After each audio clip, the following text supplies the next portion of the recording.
ಯೆಶಾಯ 10ನೇ ಅಧ್ಯಾಯ 27ನೇ ವಾಕ್ಯದಲ್ಲಿ, ನಂಬಿಕೆ ಹಿಡಿರಿ, ಒರೆಸಿದ ಒರೆಯು ನಿಮ್ಮ ಬೆನ್ನಿನಿಂದಲೂ ಹೂಡಿದ ನೊಗವು ಕತ್ತಿನಿಂದಲೂ ತೊಲಗುವುವು. ನೀವು ಪುಷ್ಟರಾದ ಕಾರಣ ನೊಗವು ಮುರಿದು ಹೋಗುವುದು. ಪ್ರೀತಿಯ ದೇವರ ಮಕ್ಕಳೇ, ಕಳೆದ ತಿಂಗಳೆಲ್ಲ ಕರ್ತರು ತನ್ನ ಕೃಪೆಯಿಂದ ನಮ್ಮನ್ನು ಸಂರಕ್ಷಿಸಿ ನಡೆಸಿದ ಕರ್ತರಿಗೆ ಕೋಟ್ಯಾಂತರ ಸ್ತೋತ್ರ. ಈ ತಿಂಗಳು ಏಪ್ರಿಲ್ ತಿಂಗಳು, ಈ ದಿನ 3ನೇ ದಿನ.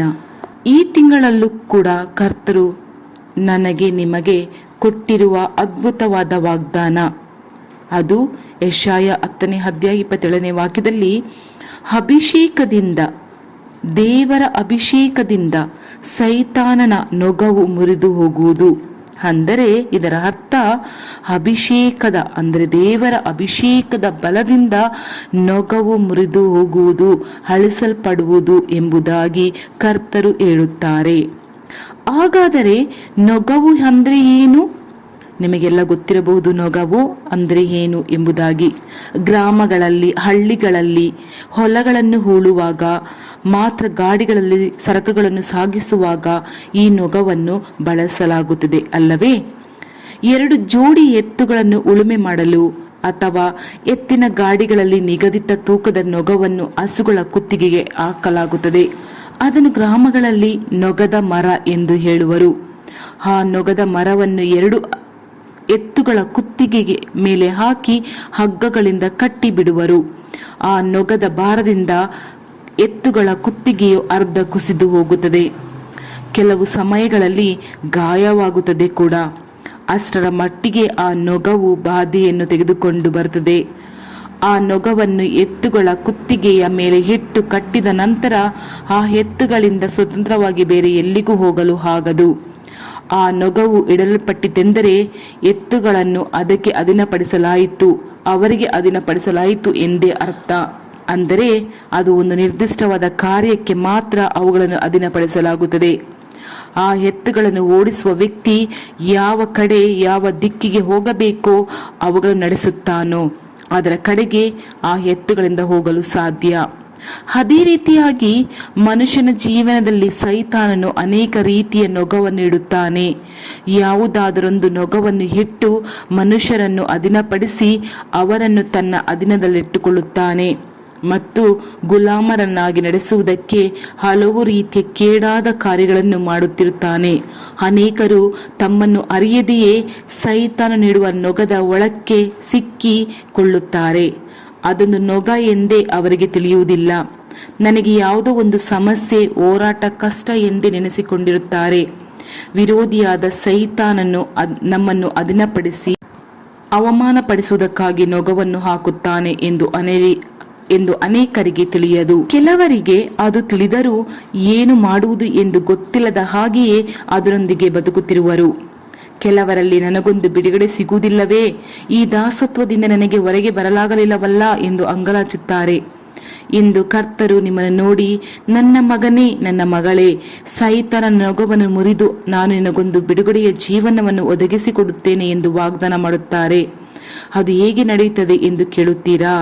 ಕರ್ತನ ಅಭಿಷೇಕದಿಂದ ನಿಮ್ಮ ಮೇಲೆ ಪವಿತ್ರಾತ್ಮನ ಬಲವಾದ ಆ ಬೆಂಕಿ ಇಳಿಯುವಾಗ ನೊಗವೆಂಬ ಸೈತಾನನ ಬಂಧನಗಳು ಮುರಿಯಲ್ಪಟ್ಟು ದೊಡ್ಡ ಬಿಡುಗಡೆ ನಿಮ್ಮಲ್ಲಿ ಉಂಟಾಗಿ ಬಿಡುತ್ತದೆ. ಆದ್ದರಿಂದಲೇ ಕರ್ತನ ಆತ್ಮನು ಯಾರಲ್ಲಿದ್ದಾನೋ ಅವರಿಗೆ ಬಿಡುಗಡೆ ಉಂಟು ಎಂಬುದಾಗಿ 2ನೇ ಕೊರಿಂಥ 3ನೇ ಅಧ್ಯಾಯ 17ನೇ ವಾಕ್ಯದಲ್ಲಿ ಕರ್ತನ ವಾಕ್ಯವು ಹೇಳುತ್ತದೆ. ಆ ಪವಿತ್ರಾತ್ಮನ ಅಭಿಷೇಕ ನಿಮ್ಮ ಮೇಲೆ ಇಳಿದು ಬರುವಾಗಲೇ ಸೈತಾನನು ನಿಮ್ಮ ಮೇಲಿರುವ ರೋಗವೆಂಬ ಬಂಧನವು ಮುರಿಯಲ್ಪಡುತ್ತದೆ. ನಿಮಗೆ ಒಂದು ಬಿಡುಗಡೆ ಉಂಟಾಗುತ್ತದೆ. ಸೈತಾನನನ್ನು ಎಂತಹ ನೊಗಗಳನ್ನು ತೆಗೆದುಕೊಂಡು ಬರುತ್ತಾನೆ ಎಂದರೆ, ಕೆಲವರ ಜೀವನದಲ್ಲಿ ಪಾಪವೆಂಬ ನೊಗವನ್ನು ಇಟ್ಟು ಅವರನ್ನು ದಾಸತ್ವಕ್ಕೊಳಪಡಿಸಿ ಬಿಡುತ್ತಾನೆ. ಕೆಲವರ ಕುಟುಂಬದಲ್ಲಿ ಶಾಪವೆಂಬ ನೊಗವನ್ನು ಇಟ್ಟು ಆ ಕುಟುಂಬವನ್ನೇ ಚದುರಿಸಿ ಬಿಡುತ್ತಾನೆ. ಕೆಲವರ ದೇಹದಲ್ಲಿ ರೋಗ, ಬಲಹೀನತೆ ಎಂಬ ನೊಗವನ್ನು ಇಟ್ಟು ಅವರ ಸಂತೋಷವನ್ನೇ ಸೈತಾನ ತೆಗೆದು ಬಿಡುತ್ತಾನೆ. ಅವರನ್ನು ಅಧೀನಪಡಿಸಿ ಸಂಕಟದೊಳಗೆ ಕುಗ್ಗಿಸಿ ಬಿಡುತ್ತಾನೆ. ಕೊನೆಗೆ ಅದು ಹೆಚ್ಚಾಗಿ ಮಾನಸಿಕ ತೊಂದರೆಗೆ, ಆಲಸ್ಯ ಹಾಗೂ ಆತ್ಮಹತ್ಯೆಯ ಯೋಚನೆಯಲ್ಲಿ ನಡೆಸಿಕೊಂಡು ಬಂದು ನಿಲ್ಲಿಸಿಬಿಡುತ್ತದೆ.